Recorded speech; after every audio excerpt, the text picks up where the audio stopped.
Üle Ukraina silmapaistmatutes keldrites toimub vaikne revolutsioon. Jootekolbide suitsujütid tõusevad õhku, kui pealampidega mehed valmistavad trükkplaate, mis hakkavad juhtima Ukraina FPV droonide armeed. See võib tunduda tühisena, kuid Ukraina võime neid olulisi komponente kodumaal toota on sõjas tähtis pöördepunkt ning iga üks neist maksab vaid $500. Võimalus kasutada $500 drooni, et edukalt hävitada näiteks $4-5 miljonit maksev T-90M Prariv tank või $200 miljonit maksev S-400 õhutõrjesüsteem on muutnud lahingureegleid ja andnud õppetunde, mida ükski maailma armee ei saa endale lubada eirata. Aga siin on üks oluline strateegiline haavatavus. Enamik nende droonide komponente on tavaliselt valmistatud välismaal, eriti Hiinas. Paljuski on see sõltuvus imporditud komponentidest kogu Ukraina kaitsetarneahela kõige nõrgem lüli. Aga nüüd, kui Ukraina toodab neid komponente kodumaal, näitab Ukraina taas üles uuenduslikust viisil, mis paneb kogu maailma, eriti Venemaa, tähelepanelikult jälgima. Venemaa kannatab nende arengute tõttu kõige rohkem ega suuda neid peatada. Siin on põhjus, miks Ukraina püüdlus Hiinas sõltumatute droonide poole on nii oluline, mitte ainult Ukrainale, vaid ka sõjavägedele üle kogu maailma. Vähesed sõjalised arengud lähiajaloos küündivad Ukraina drooni arengu ulatuse ja kiiruseni. 2022 aastal toodeti Ukrainas hinnanguliselt kokku vaid 3000–5000 drooni. 2024 aastaks oli see number kasvanud 2,2 miljonini ning 2025 aastaks hinnanguliselt 4,5 miljonini. Ülemise hinnangu järgi tähendab see 3 aastaga 900-kordset kasvu, kuid selle tootmisime all peitub oluline strateegiline haavatavus. Peaaegu kõik droonide komponendid hangiti peamiselt Hiinast. Ja hoolimata kõigist oma väidetest olla Ukraina sõjas neutraalne, on Hiinal ulatuslik strateegiline partnerlus Venemaaga, mitte Ukrainaga. Sõja algfaasis ostsid Ukraina tootjad peaaegu kõik droonide kokkupanekuks vajalikud osad Hiina ettevõtetelt. Tegelikult ostis Kiiev 2023 aastal 60% DJI Technology Company ülemaailmsest Mavic kvadrokopterite toodangust. Mavic on valdkonna standardkvadrokopter nii tsiviil- kui ka sõjaliseks FPV kasutuseks. Ja DJI droonipere omab kuni 90% osakaalu USA kommertsdroonide turul ja 80% ülemaailmsest tarbijadroonide turust. Veelgi olulisem on see, et välisettevõtted, kes soovivad ise droone toota, sõltuvad samuti suures osas Hiinast komponentide osas. Näiteks väikesed liitiumionakud, mida toodab Contemporary Amperex Technology Company Limited, maailma suurim akude tootja mahult. Ja just nii oli see ka Ukrainas. Nüüd töötas droonide tootmine Ukrainas Hiina komponentidest enam-vähem sujuvalt, kuni ühel hetkel enam ei töötanud. 2023 aasta juunis otsustas Hiina piirata üle 7 kilogrammi kaaluvate kaugmaadroonide eksporti nii Ukrainasse kui ka Venemaale. Hiina väitis, et need sammud olid selleks, et takistada tema droonide kasutamist sõjas. Siiski kõlab see õigustus õõnsalt, arvestades, et Hiina jätkas strateegiliselt oluliste kaheotstarbelisse tehnoloogiate nagu pooljuhid ja droonimootorid tarnimist Venemaale oma piiranguteta partnerluse raames Moskvaga. Ukraina ei saa samu eeliseid. Siis olukorda veelgi halvendades kehtestas Hiina 1. septembril 2024 ekspordipiirangud Hiinas toodetud droonidele ja drooniosadele Ukrainasse ja Venemaale, sealhulgas lennukontrolleritele, süsinikraamidele, mootoritele, raadioside moodulitele ja navigeerimiskaameratele. See oli tõsine takistus Ukraina drooni tootmises. Kuni selle ajani, nagu ütles Oleksei Grebin, ei olnud varem drooniosade kodumaiseid tootjaid ning keegi ei mõelnud nende peale. Grebin on MotorG tegevjuht, mis on täna Ukraina suurim droonide elektrimootorite tootja. Alates 2023 aastast kulus MotorG-l prototüübi ehitamiseks 7 kuud ja masstootmise käivitamiseks 1,5 aastat. 2025 aasta lõpuks lähenes MotorG tootmismaht 100 000 mootorini kuus, peamiselt FPV droonide ja veidi suuremate fiiberoptiliste droonide jaoks, mis vajavad kuni 15-tolliseid raame. Kuid MotorG pole sugugi ainus Ukraina ettevõte, mis toodab droonide komponente koha peal. Kui Hiina ekspordikeelud esmakordselt jõustusid, hakkas Ukraina kohe otsima asendusi oma USA ja eriti Euroopa partnerite seast. Aga see osutus kaugeltki mitte ideaalseks lahenduseks.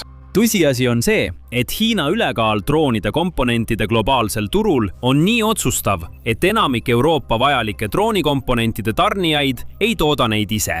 Nad on sisuliselt Hiina ettevõtete vahendajad. See tekitab 2 probleemi: piiratud kättesaadavuse ja kõrgemad hinnad. Komponendid ei ole sageli lihtsalt saadaval ja kui need on olemas, siis küsitakse nende eest sageli ülemäära kõrget hinda. Teated näitavad, et mõnede komponentide hinnad on pärast Hiina sanktsioonide kehtestamist 3-kordistunud. Näiteks droonimootorite puhul ütleb Krebin, et EL-il pole neid üldse olemas. Brändid küll on olemas, aga tegelikult toodetakse neid Hiinas. Oleme rääkinud 3 riigi esindajatega, kes soovivad oma mootori tootmist lokaliseerida, kuid praegu pole nad isegi planeerimisfaasi jõudnud, ütles Krebin väljaandele Kiev Independent 2025 aasta augustis. Nii hakkas Motor-G tootma oma mootoreid, kuigi sellised komponendid nagu magnetid ja pingetestrid tuleb endiselt peamiselt Hiinast hankida. Veel üks Ukraina ettevõte, mis üritab Hiina sanktsioonidest mööda hiilida, tootes komponente koha peal, on fiiberoptilise kaabliga juhitavate FPV droonide tootja Hasta, mis tähendab ladina keeles oda. Hasta prindib fiiberoptilise kaabli poolid ja korpused 3D printeriga. Kaabel juhitakse läbi Ukrainas valmistatud liugurite, mis on ümberseadistatud mootoriga kinnitusega, mis suunab liini sujuvalt küljelt küljele, sarnaselt sellele, kuidas töötab kirjutusmasina hammaslatt. Hasta asutaja turvakaalutlustel ainult Andri nime all tuntud sõnul arendatakse Ukrainas ka termonägemise lahendusi, kontrollerid, mootoreid, raame. Hetkel veel kaameraid pole, aga varsti lisanduvad ka kaamerad. Nüüd, üks kõige olulisemaid komponente FPV droonides on muidugi trükkplaadid, mis toimivad lennuki keskse närvisüsteemina. Need plaadid haldavad olulisi funktsioone, nagu lennu stabiliseerimine, toitejaotus ja kiire andmeedastus. Need toimivad drooniajust, töötades andmeid güroskoopidelt ja kiirendusmõõturitelt, et kohanduda mootorite kiirust reaalajas, tagades nii drooni tasakaalu ja reageerimise piloodi käsklustele. Nagu enamik teisi FPV drooni komponente, hangiti ka neid trükkplaate tavaliselt Hiinast. Nüüd, nagu video alguses mainitud, toodetakse neid Ukrainas. Ja nad teevad seda nii tõhusalt, et üks neid tootvatest ettevõtetest on valitud tulusasse Pentagoni drooni ülekaalu programmi. Tegelikult valiti välja 2 Ukraina ettevõtet nende 25 ettevõtte seas, keda kutsuti 2026 aasta veebruaris osalema katses, mis on Pentagoni protsessi esimene etapp. Pärast katset valiti välja 11 ettevõtet, nende seas ka Ukrainian Defense Drones Tech Corporation. Teine Ukraina ettevõte, kes katses osales, General Cherry, kahjuks valituks ei osutunud. Lõplik 11 ettevõtte nimekiri, kuhu kuulub ka 8 USA ja 2 Suurbritannia tootjat, on nüüd valmis saama oma toodetele suuremahulisi tellimusi USA sõjaväelt. Pentagon kavatses pärast esimest katset anda välja kokku umbes $150 miljoni väärtuses tarnetellimusi 30 000 ühesuunalise ründedrooni jaoks, mis on mõeldud järgmise 5 kuu jooksul sõjaväeüksustele tarnimiseks. Ukraina ettevõtte valimine programmi näitab suurt usaldust Ukraina droonide arenduste vastu. Kuid võib-olla veelgi kõnekam on see, et see on tunnustus nende tehnoloogiate strateegilisele tähtsusele rahvusvahelisel areenil. See on sellepärast, et mitte ainult Ukraina drooniarendajad ei ole ebatervislikult sõltuvad Hiinast pärinemast tarneahelast. Hiina valdava ülemvõimu tõttu droonikomponentide tootmises seisab sisuliselt iga droonitootja kõikjal silmitsi sama probleemiga. Ja lääneriikide jaoks saab sõltuvust oluliste komponentide tarnest ühelt suurelt vastaselt pidada ainult suureks strateegiliseks nõrkuseks. Lääne droonitootjaid on Hiina sanktsioonid ja ekspordipiirangud mõjutanud sarnaselt Ukrainaga. Näiteks 2024 aasta oktoobris peatas Hiina droonide akude müügi Skydiole, suurimale USA kommertsdroonide tootjale, kuna ettevõte müüs droone Taiwanile. Kiild vähendas Skydia tootmisvõimsust, sundides ettevõtet kasutama Vene akusid kuni 2025 aasta kevadeni ning piirates sellega ka Ukrainale kättesaadavate USA droonide pakkumist. Kuid asi ei puuduta ainult droone. Hiina kontroll paljude kriitiliste tarneahelate üle kujutab endast sama suurt või isegi suuremat strateegilist haavatavust paljude relvasüsteemide puhul kogu kollektiivses läänes. Võtame näiteks Hiina peaaegu täieliku monopoli haruldaste muldmetallide rafineerimise ja magnetite tootmise üle. ainult Ameerika Ühendriikides sõltub 80,006 komponenti 1908 relvasüsteemis materjalidest, mida kontrollib Peking. See domineerimine võimaldab Hiinal muuta tarneahelad relvaks, ähvardades peatada või viivitada kriitiliste varade, nagu F-35 hävituslennukid, Virginia klassi allveelaevad ja täppisjuhitavad raketid tootmist ekspordilubade ja piirangute kaudu. Uued Hiina kontrollimeetmed, mis kehtestati 2025 aastal vastusena president Donald Trumpi tollisõjale, nõuavad ekspordiks litsentse. Isegi vähese Hiina päritolu haruldaste muldmetallide sisalduse korral blokeeritakse tõhusalt välismaised seadmed, mis kasutavad Hiina tehnoloogiat või materjale. Need kontrollimeetmed on põhjustanud hinnatõusu olulistes elementides, nagu kallium, tuues kaasa tarneahela ebakindluse ja võimalikke tootmisseisakuid kaitsetööstuse töövõtjatele. Nagu Trent Temmenke, kes juhib Pentagoni kaitseinnovatsiooniüksuses meeskonda, mis kiidab heaks droonide kasutamise sõjaliseks otstarbeks, ütleb: Hiina võiks kogu maailma droonitööstuse aastaks seisma panna. See on riikliku julgeoleku küsimus mitte ainult Ameerika Ühendriikidele, vaid kogu läänele. Nagu sellest veel vähe oleks, on Iraani poolt Hormuzi väina blokeerimisest tingitud jätkuvad ülemaailmsed tarnehäired ainult suurendanud tarneahela ebakindlust. Nafta hind on tõusnud umbes $60–70 barreli kohta, Brenti toornafta umbes $100, põhjustades ülemaailmselt inflatsiooni kasvu. Kuid häired teiste kaitsetööstuses oluliste materjalide nagu alumiiniumtarnetes tähendavad samuti, et hinnad tõusevad ja tarnehäired on praktiliselt vältimatud. See osutab teravalt ühele asjale, suveräänsuse tähtsusele, eriti kriitiliste materjalide varustuskindluse osas. Vähendades oluliselt oma sõltuvust droonide komponentide tarnest Hiinast, ei piirdu Ukraina pelgalt uuendustega, vaid suurendab oluliselt ka oma vastupidavust ja suutlikkust jätkata võitlust Venemaa vastu määramatult kaua. Ja nagu me varsti näeme, ei saa Venemaa selle vastu suurt midagi teha. Kuigi Venemaa võib olla võimetu takistama Ukraina uuendusi, sa saad kindlasti teada, miks see nii on. Siin saates Sõjasaade ei kajasta me ainult viimaseid sõjauudiseid, vaid selgitame ka, miks need olulised on. Telli kanal, et sa midagi maha ei magaks. Pole kahtlustki, see tagasihoidlik $500 FPV ründedroon on Ukraina jätkuva vastupanu põhikomponent. Tipptasemel süsteemid, nagu USA MIM-104 Patriot õhutõrjesüsteem, kipuvad pealkirjades domineerima, kuid just need odavad ja väga tõhusad relvad on tõeliselt muutnud kaasaegse sõjapidamise olemust. Ja teoreetiliselt ei peaks see nii olema. Teoorias. Peaaegu igas mõttes, mis pähe tuleb, domineerib Venemaa Ukrainat. Olgu selleks siis rahvaarv, õhu- või merevägi või tootmisvõimekus. Venemaa tohutu ülekaal Ukraina ees oleks pidanud tähendama Venemaale juba otsustavat võitu. Aga seda pole juhtunud, mitte ligilähedaseltki. Ja tagasihoidlik $500 FPV droon on suur osa Ukraina jätkuvast outsideri edust. Ukraina mehitamata süsteemide vägede komandöri major Robert Provdi sõnul põhjustavad nüüd üle 90% Vene kaotustest Ukraina droonid. Ta ei räägi ainult elavjõust. Need $500 droonid on hävitanud ka suure hulga Venemaa kõige hinnalisemaid varasid. Olgu selleks siis S-400 Triumph õhutõrjesüsteemid, mille väärtus on $1,2 miljardit. Tükk T-90M tankid, mis maksavad $4,5 miljonit tükk, või Beriev A-50 Mainstay varajase hoiatuse ja juhtimise lennukid, mille väärtus on $300 miljonit tükk. Tupolevi Tu-22 M3 Backfire, strateegilised pommitajad, mille väärtus on $100 miljonit tükk, või Scat-450M tipptasemel luuredroonid, mis maksavad $400 000 tükk. Ükski neist pole nende minitapjate vastu kaitstud. Aga võib-olla kõige olulisem on see, et Ukraina $500 droonid on muutnud olukorra võrdsemaks, kui rääkida Ukraina suurimast puudusest selles sõjas, elavjõupuudusest. Pärast Venemaa sissetungi Ukrainasse 2022 aasta veebruaris leidis Ukraina end olukorrast, kus neil oli vähem nii suurtükimürske kui ka inimesi. Nii hakkasid rindel olevad sõdurid odavaid Hiina droone ümber ehitama, muutes need improviseeritud pommitajateks. See osutus otsustavaks uuenduseks, nagu meenutab Ignat Bujakin, Ukraina kaitsedroonide asutaja. Riigi päästsid $500 droonid ja see pole sugugi liialdus. 10 000 seadmed ja 100 000 Vene sõdurid on Ukraina FPV droonirünnakute tõttu rivist välja langenud. Sõja edenedes on nende odavate relvade jõudu mitmekordistav mõju.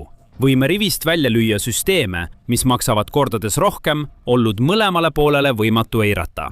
FPV droonid seda alguse lendavate kaameratena. Täna on need ka täpsed, kiired ja manööverdatavad löögisüsteemid, mida operaator juhib virtuaalreaalsusprillide abil, mis loovad tunde, nagu oleksid ise drooni kokpitis. See juhtimissüsteem võimaldab piloodil sooritada äärmiselt keerukaid manöövreid, jälitada sihtmärke või lennata raskesti ligipääsetavatesse kohtadesse, nagu punkri sissepääsud või T-90M tanki šassii ja torni vaheline pilu. Nende tõhusust lahinguväljal on raske üle hinnata ning kulu ja hävitustulemuse suhe on liiga veenev, et seda eirata. Seetõttu on nii Ukraina kui ka Venemaa suurendanud tootmist tööstuslikule tasemele. Pärast mahajäämist suurem osa 2023 ja 2024 aastast näib Venemaa olevat viimase aasta jooksul järele jõudnud vähemalt tootmise osas. Kui praegused hinnangud on täpsed, siis Venemaa praegune tootmine, umbes 19 000 FPV drooni päevas ehk veidi alla 7 miljoni aastas, on tõenäoliselt umbes sama suur kui Ukraina oma praegu. Nii et nüüd on võidujooks alanud. Mõlemal pool rindejoont püüavad mõlemad osapooled suurendada oma droonisüsteemide arvu ja tõhusust. Ja nagu võite ette kujutada, arvestades nende süsteemide tähtsust lahinguväljal, on droonide komponentide tarnekatkestus vastuvõetamatu risk. Seetõttu on Ukraina võime toota Hiinast sõltumatuid droone nii oluline areng, mitte ainult Ukrainale, vaid kogu läänemaailmale. Nagu Provdi selgitas, arvestades riske, mis kaasnevad komponentide hankimisega Hiinast, kes ei ole meile sõbralik, on peamine ülesanne toota neid Ukrainas. Ta lisab, et Ukraina tootja tugevus seisneb selles, et impordiasendus on juba toimunud. Nüüd ei piirdu Ukraina innovatsioon ainult mootorite ja trükkplaatidega. Ukraina insenerid ja arendajad pingutavad kõvasti, et kogu droonide tootmisprotsess kodumaale tuua. See annaks neile täieliku droonide suveräänsuse, mida praegu saab enesekindlalt väita vaid Hiina ise. Pujakini sõnul olid 2023 aastal Ukraina kaitsedroonide tootmise alguses kõik komponendid Hiina päritolu. Aasta jooksul lokaliseeriti ka süsinikiust, raamide ja antennide tootmine. Ettevõte toodab praegu kuni 15 000 antenni päevas, mis rõhutab lokaliseerimise ulatust ja kogunenud kogemusi, kuid nad polnud sellega veel lõpetanud. Aastaks 2025 oli ettevõte laiendanud tootmist, hõlmates lennukontrollereid, kiirusregulaatoreid, raadiosidemoodulaid ja videoedastussüsteeme. Tegelikult on kõik selle komponendid nüüd Ukraina päritolu, välja arvatud nende kaamerad. Isegi siis ütleb Puljakin, et FPV drooni kaamerate tootmise tehnoloogia on Euroopas juba olemas. Siiski on ettevõte siiani ostnud neid teiselt Ukraina ettevõttelt, mis toodab neid Euroopa osadest. Sellest hoolimata on see pidev tootmise lokaliseerimine elav näide sellest, kuidas Ukraina muudab väljakutsed võimalusteks ja ehitab samm-sammult oma tehnoloogilist iseseisvust. See võib sõjas olla otsustava tähtsusega. Mida rohkem suudab Ukraina ise oma kaitsevajadusi toota, seda iseseisvam ja lõpuks suveräänsem riik ta on. See pole ainult taktikaline eelis. Kaitsesuveräänsus võiks anda Ukrainale olulise mõjujõu, kui ja millal toimuvad tõsised rahuläbirääkimised konflikti lõpetamiseks. Nagu ütleb Ukraina presidendi kantselei asejuht ja sõjaline nõunik kolonel Pavlo Polisa, siis kui me impordime, tähendab see sõltuvust ja igasugune sõltuvus tähendab nõrgemat positsiooni. See hõlmab ka sõltuvust partneritest. Kui rääkida odavatest ja väga hästi skaleeritavatest droonidest, siis on tõenäoline, et Ukraina aitab juba praegu USA'd, mitte vastupidi, ning see jääb nii veel mõneks ajaks. Nagu Stacy Petitjon, CNAS-i kaitseprogrammi direktor hiljuti tunnistas, meie USA oleme tõesti maha jäänud. Iga siin olev droon on kvaliteedil kehvem ja maksab rohkem kui DJI droonid. Meil ei ole praegu tööstusbaasi, mis suudaks neid toota. Ukraina saab loota mõningasele droonitoele oma Euroopa partneritelt, kuna kohustused ja ühisprojektid tootmises on kasvamas. Kuid pole selge, kas need partnerid suudavad hinna poolest konkureerida Hiina või Ukraina droonidega ja kas nad suudavad tootmist suurendada Ukraina jaoks vajaliku mahuni. Ukraina esimese kaitseministri asetäitja Ivan Havriljuki sõnul toodab Ukraina juba kuni 200 000 FPV drooni kuus ning peab oma drooniparki pidevalt täiendama. Kuid kaitseministri Denis Šmõhuli sõnul peab Ukraina Venemaaga konkureerimiseks tootma 2 korda rohkem, 400 000 mehitamata süsteemi kuus. See on tingitud sellest, et Ukraina kaotab kuus umbes 10 000 drooni ning ühe sihtmärgi hävitamiseks kulub hinnanguliselt 34 FPV drooni, mis rõhutab pidevalt vajalike droonide ulatust. Lisaks on ebamugav tõsiasi, et nagu Ukrainas sisaldavad ka Euroopa või USA droonid peaaegu kindlasti hulgaliselt Hiina komponente. seega on need sama haavatavad tarnehäirete ja Hiina ekspordikontrolli suhtes. Tegelikult on Hiina ülekaal droonikomponentide turul nii suur, et on küsitav, kas üldse on võimalik toota täielikult Hiina komponentideta drooni. Kuigi Ukraina kaitsedroonide tootjad valmistavad droonidele süsinikraame, pärineb süsinik ise tavaliselt Hiinast, sest see on märkimisväärselt odavam. Droonide toiteallikaks olevad akud toodetakse samuti suures osas endiselt Hiinas, mis, nagu me oleme arutanud, domineerib selliste akumaterjalide nagu liitium ja haruldased muldmetallid tarneahelaid. Ja kogu maailma droonitööstus sõltub endiselt kitsastest olulistest imporditoodetest, sealhulgas liitiumisooladest, neotüümmagnetitest, navigeerimiskiipidest ja soojusanduritest, mille tarnete üle omab Hiina sisuliselt täieliku kontrolli. Tõepoolest, Ukraina kaitsetööstuse nõukogu, mis on kohalike relvatootjate kaubandusühing, andmetel ütles vaid 5% selle liikmesettevõtetest, sealhulgas paljud riigi suurimad, et nad ei kasuta Hiinas valmistatud komponente. Võrdluseks, 28% liikmesettevõtetest teatas, et nad ei kasuta Taiwanis valmistatud komponente ja 40% teatas, et nad ei kasuta USA's valmistatud komponente. Siiski on Ukraina jaoks panused liiga kõrged, et jätta selline ilmne strateegiline haavatavus tähelepanuta. Arvestades FPV droonide eksistentsiaalset tähtsust Ukraina sõjaväe jaoks, on kriitiliste komponentide haavatavad tarneahelad mõeldamatud. Parim viis riski vähendamiseks on võimalikult suure osa varustuse kohapealne tootmine ja ülejäänu allikate mitmekesistamine. Ja just nii Ukraina selle probleemiga tegelebki ning juba märkimisväärse eduga. Veel 2024. Aastal pandi enamik Ukraina droone kokku peaaegu täielikult Hiina komponentidest. 2025 aasta lõpuks oli Hiina osade osakaal Ukraina droonides vähenenud umbes 38%-ni, teatab Ukraina kaitsetööstuse nõukogu ja mõttekoda Snake Island Institute. See on muljetavaldav areng, mis rõhutab innovatsiooni, intensiivset tööd ja investeeringuid, mis toimuvad Ukraina kodumaise droonikomponentide tootmises.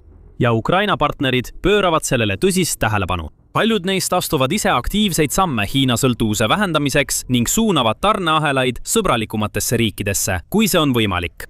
Näiteks EL-i kriitiliste toorainete seadus Critical Raw Materials Act on suunatud EL-i sõltuvuse vähendamisele impordist ning nende materjalide enda kaevandamise ja töötlemise võimekuse arendamisele. Ja nagu paljudes teisteski valdkondades, saavad Ukraina partnerid kasu selle leidlikkusest droonide tootmise lokaliseerimisel. Samal ajal Moskvas jälgib Venemaa president Vladimir Putin murelikult. Tal pole sisuliselt midagi teha, et peatada Ukraina tärkavat kaitsesuveräänsust. Üha rohkem hinnalisi süsteeme hävitavad $500 Ukraina droonid ning kogu tema kaudne kontroll nende tootmismahtude üle Hiina kaudu on pidevalt vähenemas. Veelgi murettekitavam Putini jaoks on see, et tema FPV droonide tootmisliinid sõltuvad Hiina komponentidest sama palju kui kõigil teistel, kui mitte rohkemgi. Praegu pakub Venemaa strateegiline partnerlus Hiinaga talle lünki ja tagatoatehinguid, mis kaitsevad teda suurema osa strateegilise riski eest. Aga kui selle kokkuleppega peaks midagi viltu minema, satuks Venemaa droonitootmine väga suurtesse raskustesse. Ja Ukrainal on selle üsna ilmse nõrkuse kõrvaldamisel tõsine edumaa. Ja kui juba rääkida venelastest, kes on suurtes raskustes, vaata seda videot selle kohta, kuidas Vene armee on kokku varisemas. Aitäh vaatamast!